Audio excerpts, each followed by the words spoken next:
Hey, happy Tuesday, everyone. Welcome to this week's edition of Urshel Speaks. And a lot has happened in the week since we talked, and we're going to do the exact same thing. I got some stuff to put in your brains, to put in your ear holes, trying to be the best man, the right man at the right time, saying the right words so we can change and impact the world that we live in, starting with us from the inside out.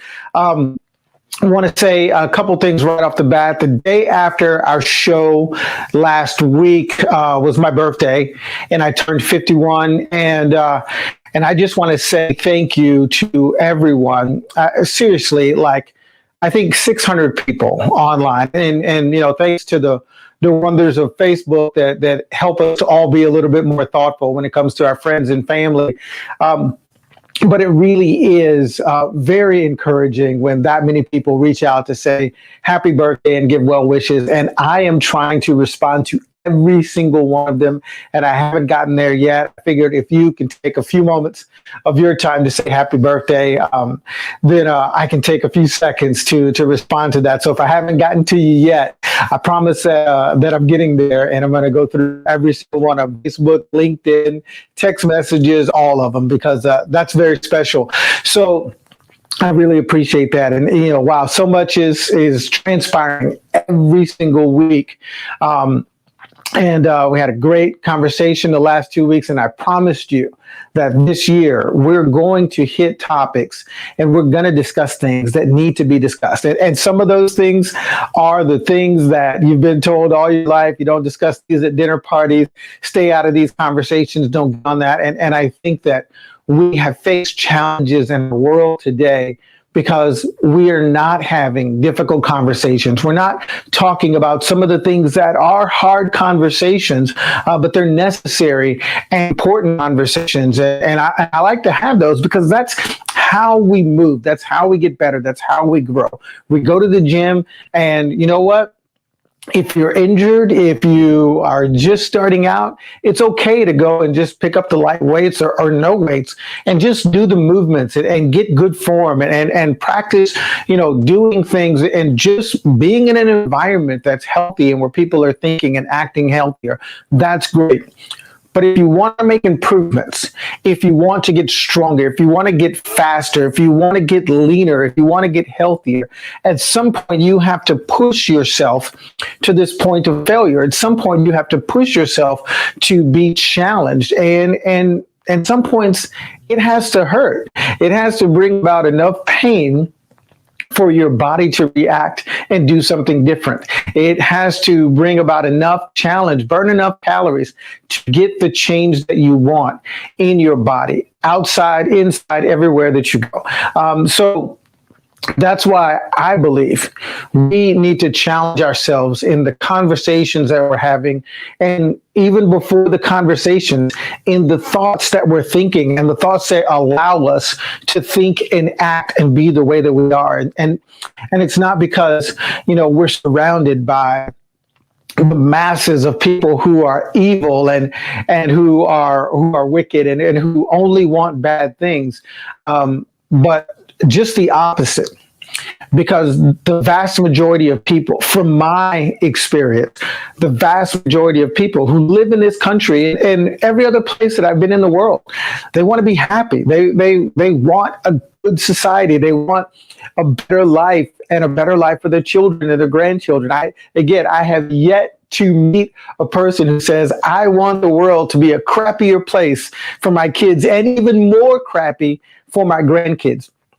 I've never heard anyone say that. I don't know that anyone actually thinks or feels that way. But if we really want things to be better, if we really want a better world, if we want a stronger America, all of these great things, then we have to do the hard work of moving forward, of being better thinkers, being better communicators, and advancing in all the other ways. It's not just about our technology, and it's not just about our economy, and it's not just about, the minimum wage and all of these other things. Everything has a factor, and everything has its place, but it starts with us as individuals. So I want to jump right in on today's conversation that I'm going to speak from a very personal perspective.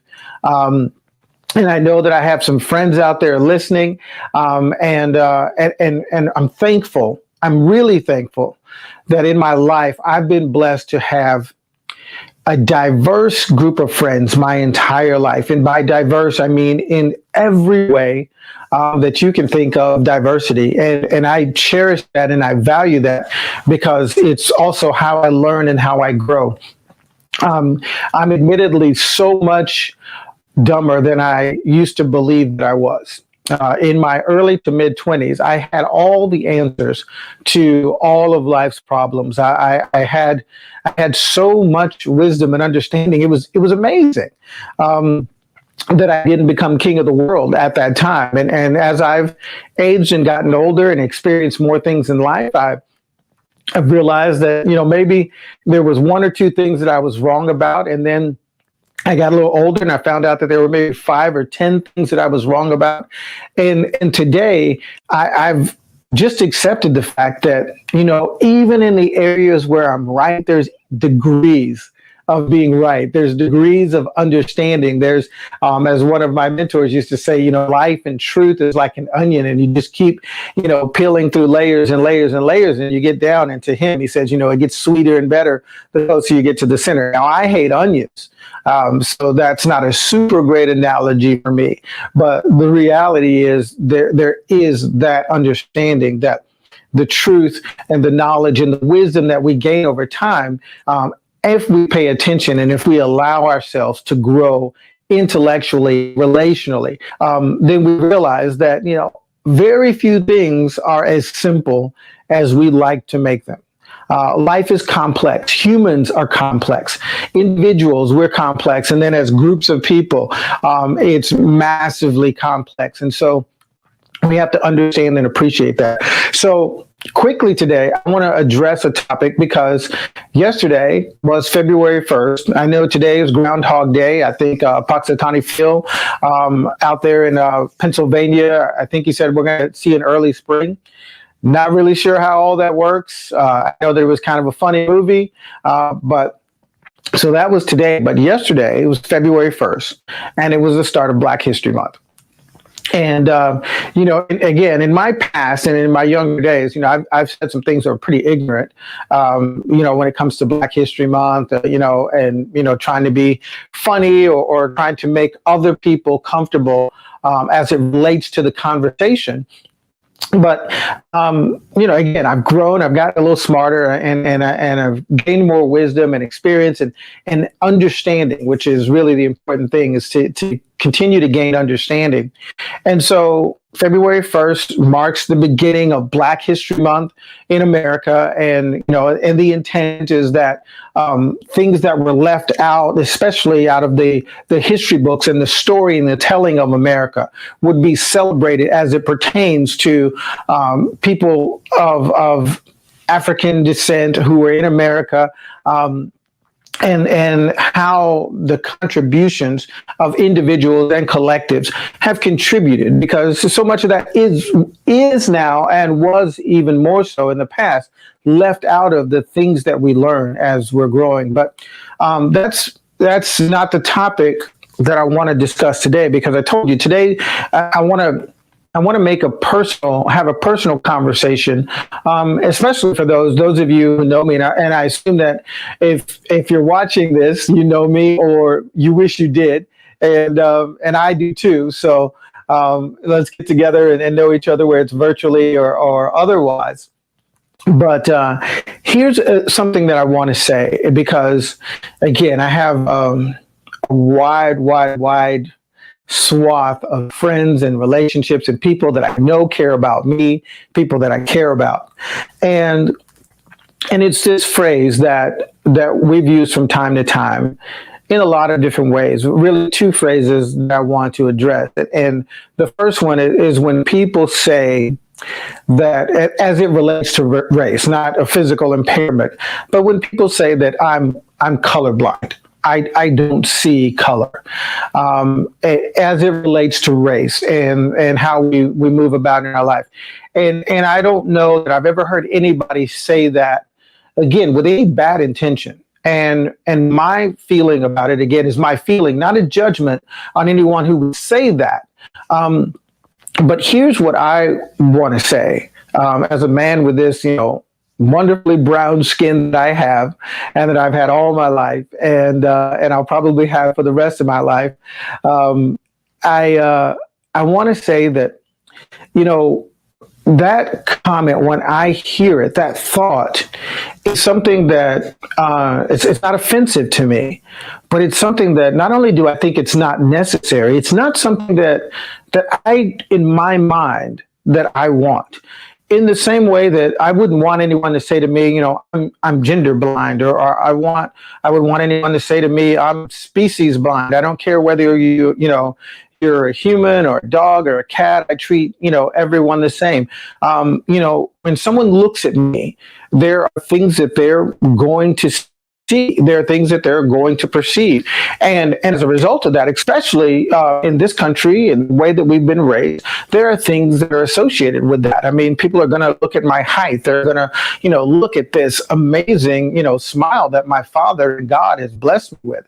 There are so many things that people are going to see, and the way that I carry myself, the way that I dress, the way that I talk, before COVID and we had to wear masks all the time, the fact that usually I look people right in the eye when I see them and I smile, because that's how I want every interaction to start. And so that's something that I've been very purposeful about. But beyond that, beyond just the physical and beyond any of the things that may be associated with what an individual person may think when they see me or when I see you or anything else, there are realities that we have to deal with. And some of those realities are that we are all individuals. And here's what I'm happy to be seen as. I'm happy to be seen as the individual that I am. When we talked a couple of weeks ago with our panel and evaluating some of the statements of Martin Luther King Jr.'s I Have a Dream speech, and we discussed where we are and how we've progressed and kind of graded, our advancement on some of those statements. One of the statements that is very well known is that people would not be judged by the color of their skin, but by the content of their character. And so I don't want to in any way speak in contradiction to that, because I think that is very important, that we are judged by the content of our character individually. But we cannot escape this part of the conversation that says there is still a reality that we have never become the melting pot of America that is so often discussed, in the sense that, and I don't know who I first heard say this. I've stolen it and plagiarized it several times since then. So to whoever that is out there, kudos to you for dropping this, where it's something that you wrote or said that I picked up on. But we never became the melting pot. And I don't know that should have ever been the intention of everybody getting dropped into one thing and all melting and blending in together. And then every part of it tastes like every part of it. And you really can't separate one from the other. The reality is we're more like a salad bowl. And so there are different flavors and different colors, and some things that are leafy and green, and some things that are round and red, and you have some peppers in there, and all different things in that salad bowl. And everything, when it's fresh, everything maintains its individual colors, its individual flavors. Everything maintains its individuality.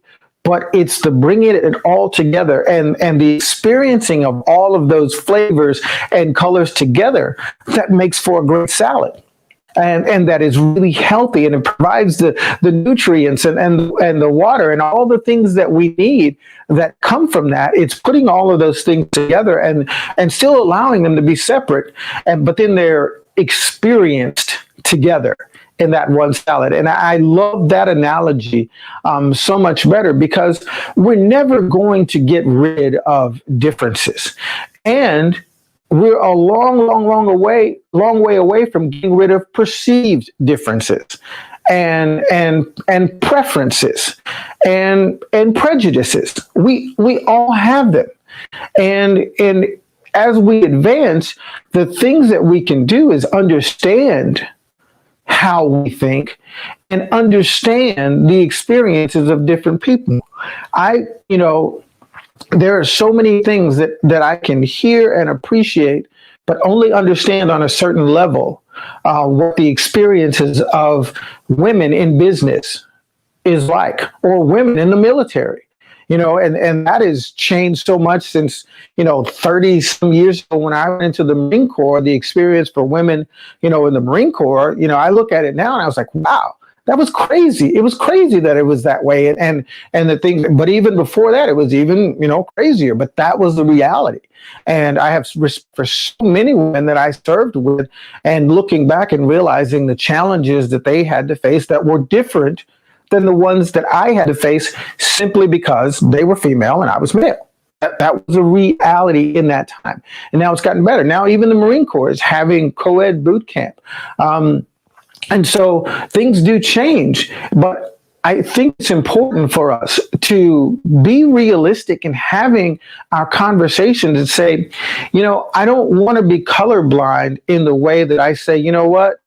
There's no difference between you or me or anybody else, because if I do that, then here's what I might find myself doing for my convenience of thought and my convenience of feeling. I may think that if something is easy for me, if something is natural for me, if something, if I'm able to do things in a certain way and have success in a certain way, that same thing is available to someone else just because they exist. And the reality is there may be challenges because of who they are, because of what they look like. I mean, I'm only 5'10", but over the course of my life, probably hundreds of times in the grocery store, I have reached up on the shelf to get something for someone who is a lot shorter and who can't reach that thing. Right. And so there's a reality that because they're shorter, there are challenges in life that they face every single day that I don't face and that I don't think about. And I'm not 7'5". And so that person, faces their own challenges. And so my point is, when we have these conversations about race and color and recognizing that, these are things that we've created. Race is something that's a construct that we've created. There is no anthropological difference between us that divides us as races. That's something that's a thought that was created by men. But that doesn't mean that there's not a difference in the reality of what people face, whether they're indigenous Americans or whether they're recent immigrants into this country, or whether they're people like myself who for generations and generations and generations, my ancestors have been on this continent and in America, but yet still there's a reality that I face. There are things that I experience that are simply due based on the color of my skin. And there are advantages and there are disadvantages. And my point in having this conversation is say, I don't want you to be colorblind. I don't want you to ignore the fact that and here's a main reason why.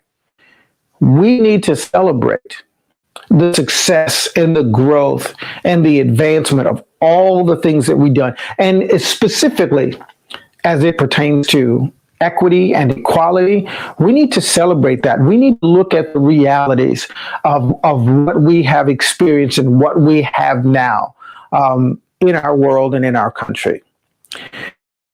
And in that same breath, we need to be able to also appreciate and acknowledge how far we have to go. and the realities of how much better it can be. It doesn't have to be a problem. It doesn't have to be a negative thing. We can just look at the reality of, think of how great it's going to be not when there are no differences. There will always be differences. Because we're different. We're different individuals. We come from, different backgrounds, different experiences, different cultures. There's differences between people who live in the top part of our country versus people who live in the bottom part of our country, or the left part of our country and the right part of our country. There's always going to be differences. The opportunity, I almost said challenge, but the opportunity that we have is to learn to appreciate those differences, understand those differences, value those differences, and give room and space for those differences, so that the things that we believe in this country, life, liberty, and the pursuit of happiness, that's where we need the equity. That's where we all want the same opportunities to be happy, the same opportunities to succeed. We're not there yet, but we've always been moving in that direction. And sometimes not fast enough for some people, right? And never fast enough. If I feel like I'm the one that's disadvantaged in whatever way, then it's never fast enough. And if I feel like I'm the one that's have to take responsibility for creating change, then maybe it's too fast. Maybe it's too much change at once. And if there's not understanding for why someone feels and experiences what they experience, if there's not good, solid conversation, and if we're not mature enough or intellectually strong enough to be able to look at the circumstances as they are, can we be honest for a minute? That's a real question. Can we be honest for a minute? When you have conversations, when you face situations, can we look at the truth of those situations? I am sick and tired and often disgusted when every time something happens and it's on the news, that if it involves race, if it involves a police officer, and let's just be specific, if it involves a police officer and a black person, to me it's disgusting that it instantly becomes a political issue that is divided from one party to the next. None of those situations are exactly the same. The circumstances that lead up to those situations, none of them is exactly the same. And just like I want to and you want to be looked at, judged, and evaluated, every one of those situations can be looked at based on the facts, the circumstances of what happened. And when an injustice is done, or when a crime is committed, we can look at those things and judge them based on the facts.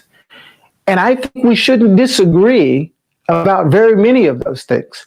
I think we could all have the same opinion, because if we took all of those situations, if I take every one of those situations that has ever happened, and I make my brother the police officer, and this other person the criminal, or the person that was attacked, or whatever happened, if it becomes very personal for me, then I want the facts. I want to know exactly what happened. And I'm not going to look at this circumstance based on whether, I vote this way or I vote that way. I think it's disgusting that it automatically gets divided based on some preconceived notions.